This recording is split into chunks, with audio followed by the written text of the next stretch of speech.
अगर वो कहते हैं कि बिजली का बिल कम होगा तो इसका मतलब है कि बिजली का बिल आसमान छुएगा।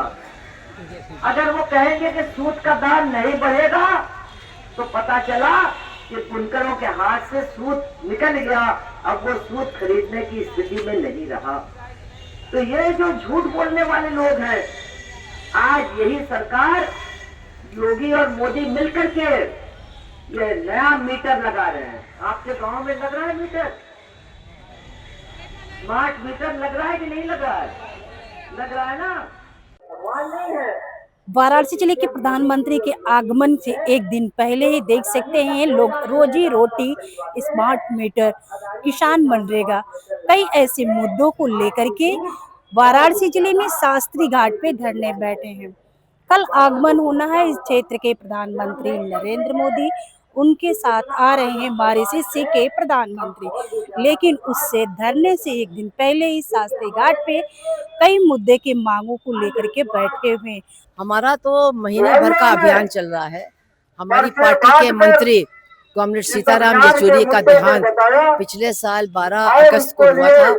13 सितंबर को उनका जन्मदिन है। एक महीने का ये अभियान रोटी रोजी बचाओ, भाईचारा बचाओ, जनतंत्र बचाओ, ये अभियान हमारा एक महीने के लिए पूरे देश में चल रहा है। हमारा 12 अगस्त को शुरू हुआ और 13 तारीख को समाप्त होगा, लेकिन हमारी लड़ाई तो चलती रहेगी। हमको स्मार्ट मीटर के खिलाफ लड़ना है। ये सरकार जो सरकारी स्कूलों को बंद कर रही है, उनको बंदी को रोकने के लिए हमारी लड़ाई चलेगी। और जो लोगों को, गरीबों को मड़ैया डालने की जगह नहीं मिल रही है गाँव में, उसकी लड़ाई चलेगी। हमारा तो संघर्ष कभी चलता ही रहेगा। नहीं, हमारे वो तो सिर्फ उनकी मन की बात सुनते हैं, प्रधानमंत्री की। हम लोगों के मन की बात को कोई नहीं सुनता है, उन्हीं के मन की बात को सुना जाता है। यहाँ धरना मार्क्सवादी कम्युनिस्ट पार्टी के राष्ट्रव्यापी आह्वान के तहत हो रहा है और हमारी जो मुख्य मांगे हैं कि जनता जिन समस्याओं से परेशान है उनको सरकार को समाधान करना चाहिए। उत्तर प्रदेश में बड़े तेजी के साथ स्मार्ट मीटर लगाया जा रहा है। ये बहुत ही खतरनाक कदम है, इसे फौरन वापस लेना चाहिए। पूरे प्रदेश में गरीबों को उजाड़ा जा रहा है, उनको कोई घर नहीं है, बेघर कर दिया जा रहा है। इसे तत्काल बंद करना चाहिए। और उसी तरह किसानों की जमीन का अधिग्रहण बड़े तेजी के साथ पूरे प्रदेश में जारी है। किसानों को मुआवजा भी ठीक नहीं दिया जा रहा है, उनको धमकी देके बहका कर उनकी जमीन छीनी जा रही है। हम उसका भी विरोध कर रहे हैं। और इसी के साथ मनरेगा में जो गरीब लोग हैं, मजदूर हैं, जो काम करना चाहते हैं, उन्हें काम नहीं मिल रहा। और हमारी मांग है कि हर मजदूर जो काम करना चाहता है उसे काम दिया जाना चाहिए। इन्हीं सारी मांगों को लेके हमारा ये पूरे प्रदेश भर में है और आज यहाँ बनारस में हो रहा है। इसके बाद तमाम जिलों में भी होगा।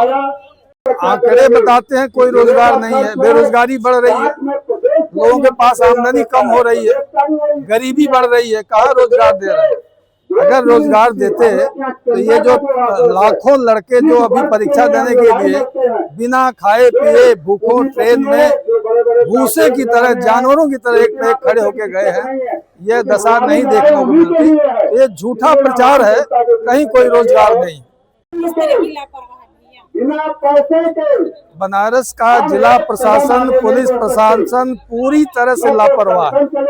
इसे जनता की समस्या का कोई अंदाज है, न उसके कोई हमदर्दी है और न कोई आम आदमी के दुख दर्द का कोई उसको पता है। ये केवल मंत्रियों, प्रधानमंत्री, मुख्यमंत्री, इनके सेवा और स्वागत में इनका पूरा साल भर जाता है।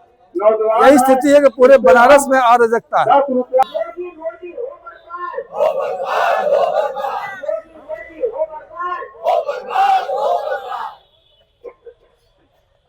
खबर लहरिया, आपकी खबर, आपकी भाषा।